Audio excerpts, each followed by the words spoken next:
Hey everyone, and welcome to Almost Cancelled. I am Peter, that is Connor, and we are going to talk about Pitch, Season 1, Episode 10. It's called Don't Say It. Full spoilers for the episode, of course, and it is the season finale. I was about to say mid-season finale, because everything else has been a mid-season finale this week, but this is the season finale of this. So, and potentially series finale. I hope not. I hope not as well. I mean, I know the creators have said they're confident about being renewed, and maybe even for a summer slot next time. Yeah, that would mean more of a wait, that would mean less of a wait. I'm confused. That's if they can get in time for this summer. It depends. I think there's time. It could be. Anyway, it doesn't matter. Yeah. I hope there is, because this was a really good season, and this was a really good finale, I thought. Yeah, it was very unconventional as a season finale as well. It left us in a very dark place. Very few happy endings for the end of this season.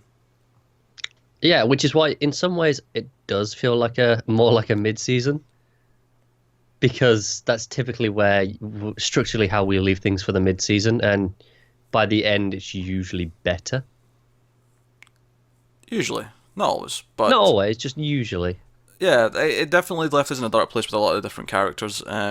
Very few of them have happy endings. Mike maybe is the only one that I can think of has a somewhat of a happy resolution. Everyone else is in a very bad place at the end of this episode, and I like this episode a lot. I think obviously the Will's storyline about the restaurant still a little bit shaky. His scene with Ginny, as soon as he said he had to talk about something to her, I was like, oh, here we go.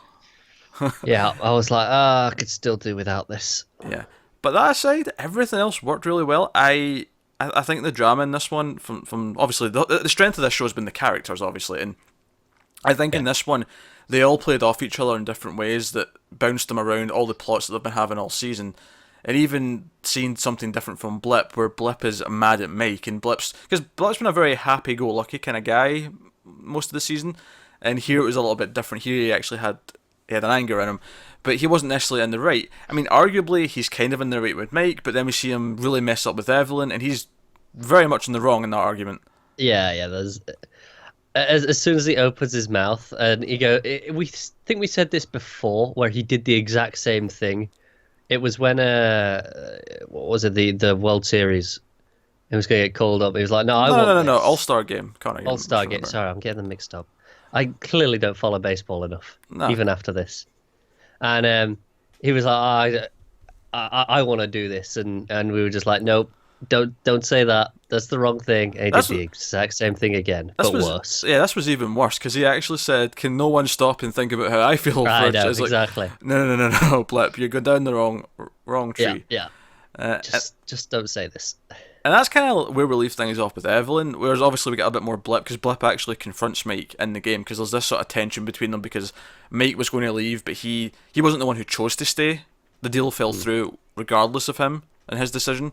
So that created animosity, and then they have that confrontation in the bullpen, and that's kind of where they leave up. And that almost feels like the minor plot of the episode, because obviously Ginny's got the biggest part of this one, and obviously her relationship with Amelia is affected.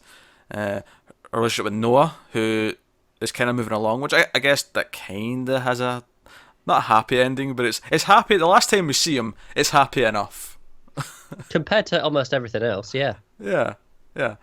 But no, I thought they handled Ginny and Mike exceptionally well. Even if the speech from Al about the Cubs were the new girl that made you feel young, but you really wanted to stay here because this was where your heart is, and it was all obviously it was a analogy for his wife. I mean, Al wasn't necessarily meaning that, but that's what it meant to him. It's what. But I also like that because it was also directly true as well. Like, he did want to stay here, which makes the stuff with Blip a little bit more effective as well. Like in that final scene where Blip confronts him, and Al's there like splitting them up, and we know he's had discussion. He knows, even though it fell through and it wasn't his decision, he wanted to stay regardless. Yeah, because he only even made the choice to make the trade because he was worried that he was having feelings for Ginny. That was what was heavily implied. And that that was him realising that, oh man, that was just like a flirtatious thing because, as Al says, it's new, young and exciting and makes him feel different, and that coming up again and him realising what he wants, and obviously it coincides nicely with getting back with his ex-wife. Yeah. Who, by the way, they have great chemistry. Also, funniest moment of the episode might be when Mike walks into the corridor just after Ginny's had her interview with his ex-wife, and he just pauses and freezes. And even before they say it, there's like a good 5 seconds that pass, and it's almost like a Mexican standoff. Yeah, he's just like, what have you two been saying to each other? Yeah, it really cracked me up. And then the fact that she even addressed it and said, just because you're standing still doesn't mean we can't see you. T-Rex rules, basically, is what he was playing by there for some reason. Hey, if in doubt. Yeah, but that was good fun. But they had really good chemistry throughout the episode, actually. I think, immediately after, he has that awkward moment with Ginny, but he keeps, they continue talking and walking, and their chemistry and their banter actually works really well. And it was kind of that thing where I wasn't sure where they were going with this earlier in the season when, he confessed his love again and said he was still in love with her. And she was kind of, saying, oh, you just want me because you can't have me. And, they had great chemistry, but I wasn't sure what... And it's actually a credit to this show that I feel like it's done this a couple of times in this episode specifically, where I feel like it's obviously going to go one way to make this point, but then it kind of flips it, but it doesn't make it feel cheap because it's flipped it for, shock value. It also makes sense in the other way as well. It plays with the idea that it's not just black and white. As much as every time Evelyn and Blip get into an argument, there's always one side that's clearly in the right and clearly in the wrong. But they're the only people on this show who have black and white arguments. And maybe Will, because he's a con man. But everyone else seems to, when they have a debate or an argument or not even that, just in this case it's, should they get back together? Is it the right thing to do? Is it the wrong thing to do? Why does he want to be with her? Is it, his own personal immaturity and his issues, or is it an actual real profession of love? Is it a real dedication to her because he realised that's who he wants to? Which way is it? Both make sense, both work, and neither one feels cheap when it works out. And and it almost feels like she kind of brushes him off in the morning after they have sex, but then she goes to the game and they have that little moment where and it's sort of just this little bit of hope that there's ways to go, but they're kind of on the path. And and like I say, it's very important. Like I said, they have chemistry. More important than anything, they feel like they were a couple for a long time. They do, yeah. They have the history there, even though they don't need to talk about it that much. And obviously they do mention it, but they don't need to tell us every detail. You just get it from how they talk to each other, and that helps a lot. Yeah, that's the big difference, I think, between... And I love my CW superhero shows, I really do. But when they get into relationship stuff, sometimes it's let's talk about things rather than let's just show how we feel by what we say. No, it's not even what you say. It's just how you interact, how you act around each other. You can say much more with how you pronounce the word hello than you can with go on for 5 minutes about how much you love someone. Yes, yeah, that's it right there. Yeah. And if you get that across, if the way you say hello gets that emotion across, then it feels much more earned. It feels much more real. Feels much more authentic. And these two are a perfect example of doing that right. Exactly. So, and obviously Ginny's dealing with that. Ginny's trying to be with Noah. She has to deal with Amelia and her brother. I liked how she handled her brother because it was kind of the mature way to go around it about it. Yeah. Amelia was a bit, again, this was the shades of grey. She gets really pissed at Amelia, and while okay, this has been an issue before, and she's brought it up with Amelia. Amelia didn't go hunting for this. Evelyn came to her, and she didn't actually do anything. Ginny starts mouthing off at her and proper grilling her for this, and I honestly couldn't really see why, how this was justifiable. I didn't feel like Amelia stepped out of place here. I think the thing is, she specifically was told, don't get involved in this. Don't talk to him about this. Yet she could have left it. Obviously, to defend her, we're going, yeah, but she's sticking up for Evelyn. And obviously Ginny as well, by proxy. But from Ginny's perspective, it's like, no, I asked you not to do this, and you went directly against that one thing I said not to do. So I can see both sides. But maybe again, not to quite that extreme, but yeah. But again, it's not there's not a clear winner or a clear right and wrong in this discussion. Another big one, of course, in this episode is everyone deciding if Ginny should play any more games or not. They all, we have the analyst come in now. Was it Ross from the previous episode? You remember he had to win over Oscar's admiration to get the job. Remember that episode? That was a fun plotline. But like he's like, oh no, technically because she keeps throwing these types of throws, she's actually pitched more games or more innings than she should have. We should pull her. And they say, no, let's give her one more game. Should it be this many innings? You know, when Jenny, in fact, actually, the other funny moment that I really loved is when Jenny goes into the office and is like, oh, you're pulling me from the game. Why are you doing this? And then 3 seconds later, Oscar walks in and says, we need to pull Jenny from the game, not realising she's standing right there. That was really funny. Yeah. And just the idea that Ginny beat him up there, like, to break this news to him. Like, she found out before him. It's amusing. Yeah, it's pretty funny. But, you know, she even brings up some valid points. Just like, yeah, but in all these stats, do you account for the fact that women's, you know, limbs and muscles are different? Like, you know, like, do we account for this? And you're like, I love how Oscar looks at him and he's like, nope, well, we didn't. Keep going anyway. But at the same time, though, like, she says it like, I don't know if I believe her. Like, I'm not saying there's no difference, but like, it sounds like she's coming up with a reason why they should just let her do it and give her an exception. It does. But should she have an exception? Surely, if she's treated equally like all the other players, she should be pulled when they think she should be pulled. Because the reason why they're pulling is the same rules they apply to everyone. Is like a pitcher's only meant to throw so many games, because if they don't, then you know their arm can be thrown out. They can get, you know, they even name a specific syndrome. Tommy something. Obviously named after a player that had an injury years ago. Yeah. From context, I think it sounds fairly serious. Yeah, but you know, like it. So as much as I'm like with her, at the same time, she does kind of sound like she's being, you know, maybe like a bit selfish, a bit of a brat, you know. Yeah, I like how this is another one of those things where you have a split between Mike and Blip as well. Yeah. This is a good example of all their plot lines crossing into each other and working perfectly in sync, because they use that debate to further along their plot of having tension with each other. Like, you know, it neatly just ties together and it works really well. That scene in Al's office, really good. And again, we spoke about that scene with Al telling Mike, giving Mike his advice, and Al again. And in fact, a lot of funny moments in this episode. The other funny moment I really loved is, you know, when we're mid-game and Oscar's like... The phone stuff, right? Yeah, the phone, yeah. He phones down Al and says, no, you need to pull her now. That's just too many innings. Like, that's hard. Pull her off. And, of course, we've not even got to the fact that she's pitching the game that shall not be mentioned type of game. And we'll get to that in a minute. But I'm just wondering if that's because you forgot what it was called. Oh, no, I remembered what it was called. I was making a Voldemort joke. Just checking. Yeah. I was making a Voldemort joke. Yeah.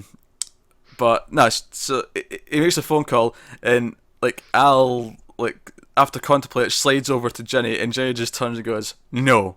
And she says more than that, but she basically just says no, and Al just smiles and slides back across the bench. There was a few bits in that cracked me up. It was also when he turns to the assistant guy, I can't remember his name, but he turns to him and he goes, so what do you think? And he's like, well, you know what I think I should do, but hey, it's not my head that's on the line. I get to keep my job either way. Yeah. Al's been a good source of entertainment, I think, this season. Yeah, it's been great. A lot of them have, but I think that he especially has been really, really funny. So yeah, so Jenny having all this go on in her life, we start with a tease of this, this baseball game where they keep not saying what it's like. You know, they're all superstitious. The players aren't talking to her. They're going away. Basically, as soon as someone almost says it, they're told to shut up or smacked or... Yeah, well, so obviously, not being baseball followers, we have never heard of this particular thing before. No, I mean, I got it pretty quickly what it was. Yeah, like context, I didn't get the exact specifics that quickly. I was like, okay, it's some sort of perfect game sort of thing. Yeah. It's like, you don't want to jinx it. That's enough. I believe I'm getting this number right. It's like bowling a 180. Is it a 180 in bowling when you throw a perfect game and everything's a strike? Probably. I don't know. Maybe I'm remembering the wrong number, but it's like that. Like I was thinking it was like that. But from a pitching perspective, it's it's no one's getting any like points off you. It's a no hit game. Or a running game. Was that no hit? Actually, now you've made me question it. Yeah, now you've made me question it. I was going to get that right, and then you just... Which is, you're right, it should be no run, because they do sometimes hit it and just get out. So, But no, so having this game, and she starts doing badly after we get to the point where we started the episode with, and Mike comes up and he chooses, because they've been avoiding talking about it all episode, they've been dancing around it, and he comes up and just starts talking about it, and Ginny takes the speech from him and gives him this great speech back, this very empowering speech where it's not about you, it's about me, Even though when she says, I'll decide when we talk about this, I'm like, well, it's kind of 50-50, isn't it? So it's both of you are equally involved in that. But I think the point was just not now. Yeah, not now. It was this empowering thing, and it's not about, Amelia, it's not about her brother, it's not about any of this other crap. Like, this is her, it's going back to, what Noah, the billionaire, was like, you just sing your own song, and don't care how bad it is, you just do it. And this is essentially her taking her moment. And it's this very important message, and you feel the way it's going. The music's getting very emotional and very build-uppy, that's a really stupid phrase. It's building up, and everything's coming together, and she starts throwing proper again, and everything's going well. And everyone seems to be celebrating, and then it happens off camera. This is a perfect little touch, is you don't see it. Yeah, you see her rescue the ball and throw it over. Yeah, and you see the other reactions, and then it cuts back to her, and she's on the ground, like holding her arm, and the EMTs and whoever, everyone's running out and seeing to her, and the No Fear theme comes in, which by the way is a fantastic piece of music. It's so good, isn't it? Yeah, and I don't believe there's any way to hear the full version yet. There's like no release of it. Oh, really? Yeah, I was looking for it earlier. You can't find it. The artist is Black Violin, who has other songs, but this particular song, which I think they did write for this. Yeah. There's no release of yet, so hopefully. There's a few versions of it though that we've heard. Yeah, it's like an original song, but they've treated it like a score, and that they've got like different, for different moods, different parts of the show. It's kind of this weird mix of song and score, which is pretty cool. But and it's kind of weird, like. And everyone's reaction, everyone reacting to this, it kind of feels like, well, one, you could be cynical and say, because she actually says, I'm going to throw I'm throwing a no-hit game, and I almost wonder if they're saying, no, the superstition is there for a reason, Jenny, you just messed up. Yeah, that's why I was like, you should not have jinxed it. Right.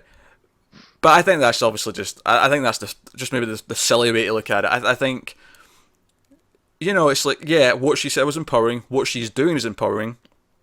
And I think it goes back as well to the interview earlier on when she's like being compared to all these other female athletes, and she's trying to downplay it. I know I'm not that. I should be compared to these other 20-something rookies, And it's like, yeah, she almost buys into her own hype a little bit by this point, and she frankly gets in over her head, and not in a bad way. It's not like everyone else was saying. It's not like everyone else was putting her down because she can't do this. No, this is for medical reasons. You're not supposed to be hitting this many. Yeah, they even said there's. Not just not a female person. There's not been a single padre ever who's done this. Yeah, exactly. And it sounds like a rare thing. I can't imagine it happening often. It does sound rare, doesn't it? You'd have to be pretty special to pull one of those off. It's a mix of skill and luck. Like there has to be a bit of luck involved with this. Yeah, because you've got to get lucky that the other team they're maybe not at their best, and you've got to be at your best at the same time. That syncing up's got to be kind of rare. Yeah, and so. She's in over her head. She like learns like this valuable lesson. Everyone sort of gets hyped up in the moment, and everyone feels the effects of it. I'll let her do this. Mike was encouraging this. Everyone. Amelia sees it in the news as she's leaving because obviously after their fight, she's basically fired. Like she's basically told to leave, for lack of a better term. And she's at the airport and she sees it on the news, and she's a moment where she almost turns back. And I thought they were going to do it. They were going. That's again what I was going to say. It surprised me so much this episode by doing the different thing where you kind of just think, oh, it's the series final. They're gonna have the big moment, have her pull it off. They're gonna have her come back, and all these things. They just didn't, and I thought that was really bold. And do you know what the funny thing is because they've had her fail a few times in the season where she didn't, have the big winning moment at the end. I almost felt like they've earned it. They've earned to have it here. Yeah. And it felt like it was doing it. The music was building up. All of it was happening, and then it didn't. And it was just this rock just crashed to the ground, and it was the exact same thing as like last week with Mike. With his final hit. Yeah, exactly. Yeah. Where it was like, oh yeah, they're gonna do it. They're gonna just give it the moment because it's the cliche, the big moment at the end, and then it just doesn't happen. And I can't believe we fell for it twice in a row. I don't think it's falling for it. I think it's good storytelling because I feel like when we get a season 2, and I'm saying when because I believe I do know the showrunners are confident that they will get it, even though the ratings are a little bit softer than desired. I think it's worth doing. I think, and this is the sort of show that Fox, if they put on 10 episodes again in the summer next season, they will get a lot of critical praised, and rightfully so, because it's very good, but it's also doing a lot of great things. Yeah, and I know they've even spoken around how if Fox don't renew it, they'll ship it around to other places. One of the places they mentioned that they might try and ship it around to is the MLB themselves, because they have their own networks. Oh, interesting. Yeah. So that'd be a weird avenue, but sure. They were saying like, oh, we'd have to make sure we're still allowed to, call out whatever they're doing and make commentaries fair, even if it's on their network before we signed any deals. But it could be interesting. Use it a bit more as promotion, because I know that they were complaining that they didn't think it got the right promotion that it should have done around the World Series. Which, by the way, the Cubs joke in the middle of this cracked me up. Me too. And again, it's people who don't really follow baseball. We know that's a big deal, and that was really funny. Yeah. Although, as a Back to the Future fan, I also find it. I am just pissed it was a year out. See if it had been last year. Oh my god. If only. That'd have been so good. It's amazing they got it so close, though. It is amazing they got it so close. Oh dear. But yeah, everything leaves. Our final shot is Ginny getting into an MRI to see what the issue is, and it's put them at everyone at their worst. Amelia's gone. We see Blip, alone in his couch. We don't know. I don't think it's implying that Evelyn's left him, but it's just the idea that she's out doing her own stuff. She's not. It implies that maybe he's not comfortable, because obviously he's messing with his ring, so it's it's very clearly on his mind. Yeah. And everything's left in such a dark place so we have to have a season 2, because we need the happiness. We need resolution to all this stuff, because goddamn, we can't leave it there. No, I'd hate that. But I also it deserves more as well. I also love that they did choose to end this here. They didn't. Obviously we spoke about how they didn't. There's a very, very obvious thing to do is end of season 1, they win the World Series. Like, that's the story of the season. But no, they've left that. That can be season 2. Hell, that can be season 3. They can lose this season, next season.